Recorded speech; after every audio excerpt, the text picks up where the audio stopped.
Chapter 12, A Schoolgirl's Diary. After the 15th of January, no girl, whether big or little, shall go to school. Otherwise, you know what we can do, and the parents and the school principal will be responsible. Question number 3. What happened on the 15th of January? What happened on the 15th of January? What was announced? So I'll answer that and we'll keep going. That was the news that came over Radio Malala in the late December 2008. At first, I thought it was one of his crazy pronouncements. It was the 21st century.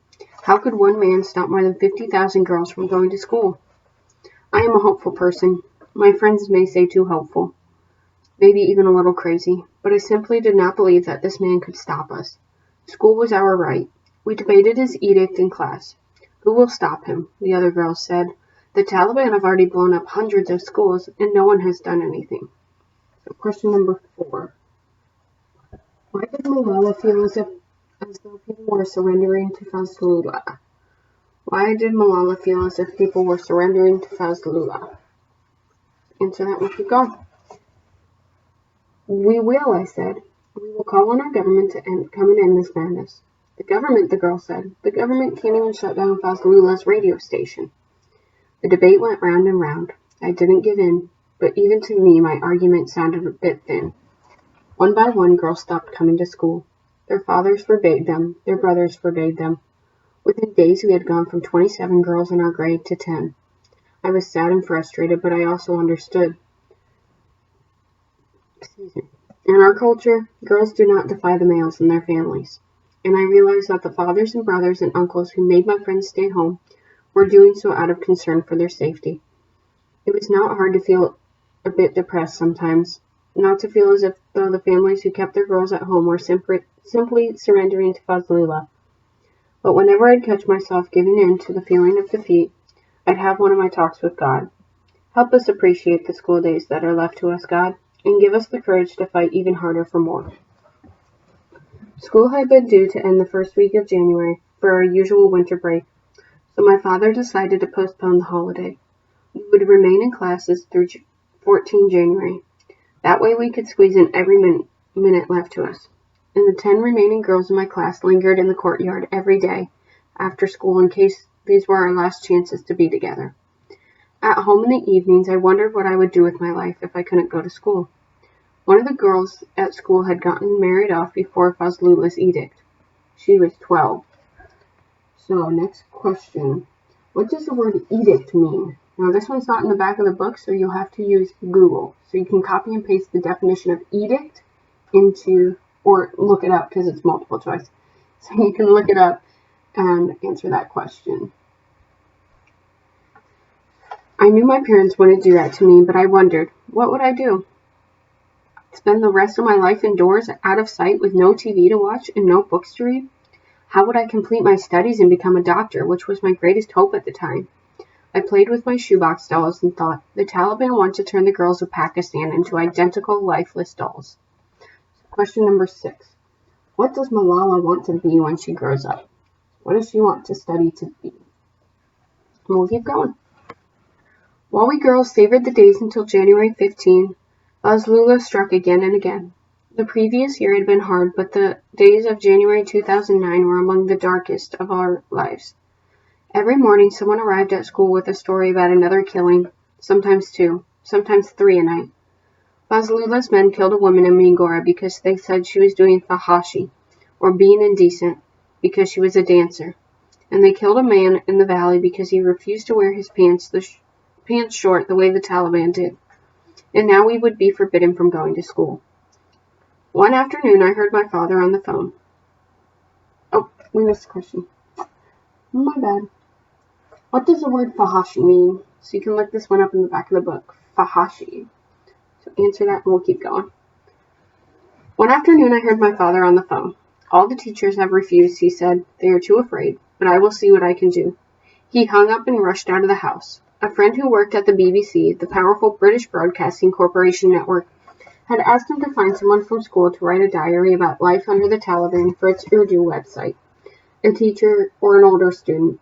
All the teachers had said no, but Miriam's younger sister, Aisha, one of the older girls, had agreed. The next day we had a visitor, Aisha's father. He would not allow his daughter to tell her story. "It's too risky," he said. My father didn't argue with him. The Taliban were cruel, but even they wouldn't hurt a child, he wanted to say. But he respected Aisha's father's decision and prepared to call the BBC with the bad news. I was only 11, but I said, "Why not me?" I knew he'd wanted someone older, not a child. So question number 8. What does Malala want to do for the BBC? What does Malala want to do for the BBC in place of her friend Aisha? So answer that and we'll keep going. I looked at my father's hopeful, nervous face. He had been so brave for speaking out. It was one thing to talk to national and local media, but this diary might be read by people outside of Pakistan. It was the BBC, after all. My father had always stood by me. Could I stand by him? I knew without even thinking that I could. I would do anything to be able to continue going to school. But first we went to my mother. If she was afraid, I wouldn't do it, because if I didn't have her support, it would be like speaking with only half my heart. But my mother agreed. She gave us her answer with a verse from the Holy Quran. "Falsehood has to die," she said, "and truth has to come forward." God would protect me, she said, because my mission was a good one. Many people in SWAT saw danger everywhere they looked, but our family didn't look at life that way. We saw possibility. And we felt a responsibility to stand up for our homeland. My father and I are the starry-eyed ones. Things have to get better, we always say. My mother is our rock. While our heads are in the sky, her feet are on the ground. But we all believed in hope. Speaking up is the only way things will get better, she said. I had never written a diary before and didn't know how to begin, so the BBC correspondent said he would help me.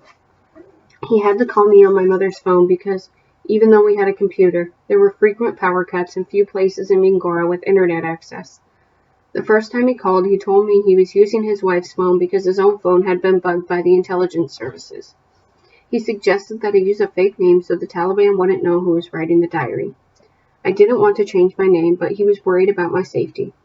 That is why he chose a pseudonym for me, Gul Makai, which means cornflower, and is the name of a heroine in a Pashtun folk story. My first diary entry appeared on January 3rd, 2009, about 2 weeks before Fazlula's deadline, and the title was, "I Am Afraid." I wrote about how hard it was to study or to sleep at night with the constant sounds of fighting in the hills outside the town, and I described how I walked to school each morning, looking over my shoulder for fear I'd see a Talib following me. I was writing from the privacy of my bedroom using a secret identity, but thanks to the internet, the story of what was happening in SWAT was there for the whole world to see. It was as if God had granted, at long last, my wish for that magic pencil. So, question 9. What did Malala feel as though God had finally given her? What did Malala feel as if God had finally given her? So answer that and we'll finish up. In my next entry, I wrote about how school was the center of my life and about how proud I was to walk the streets of Mingora in my school uniform. As exciting as it was to be Gul Makai, it was hard not to tell anyone, especially at school. The diary of this anonymous Pakistani schoolgirl was all anyone talked about. One girl even printed it out and showed it to my father. "It's very good," he said with a knowing smile. With the threat of school closing quickly becoming a reality, I appreciated going even more. In the days leading up to the last one, it was decided that wearing our uniforms was too dangerous, so we were told to dress in our everyday clothes. I decided I wasn't going to cower in fear of Fazlula's wrath. I would obey the instruction about the uniform, but that day I chose my brightest pink shalwar kameez. As soon as I left the house, I thought for a second about turning back. We'd heard stories of people throwing acid in the faces of girls in Afghanistan. It hadn't happened here yet, but with everything that had happened, it didn't seem impossible. But somehow my feet carried me forward and all the way to school. What a peculiar place Mingora had become. Gunfire and cannons as background noise. Hardly any people in the streets, and if you did see anyone, you couldn't help but think, this person could be a terrorist. And a girl in a pink shalwar kameez sneaking off to school. The BBC correspondent asked for more news from SWAT for the next diary post. I didn't know what to tell him. He had asked me to write about the killings. It seemed so obvious to him that this was news. But to me, what you experience every day is no longer news. It was as if I had become immune to fear, until one day, on my way home from school, I heard a man behind me say, "I will kill you."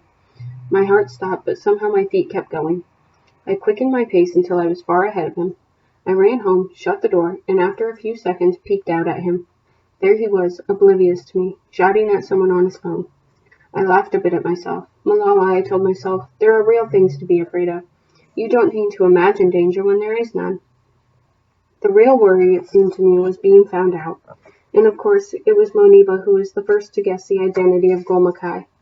I read a diary in the newspaper, she told me one day at recess, and the story sounded like our story, what happens in our school. It's you, isn't it? She said. I could not lie. Not to Moniba.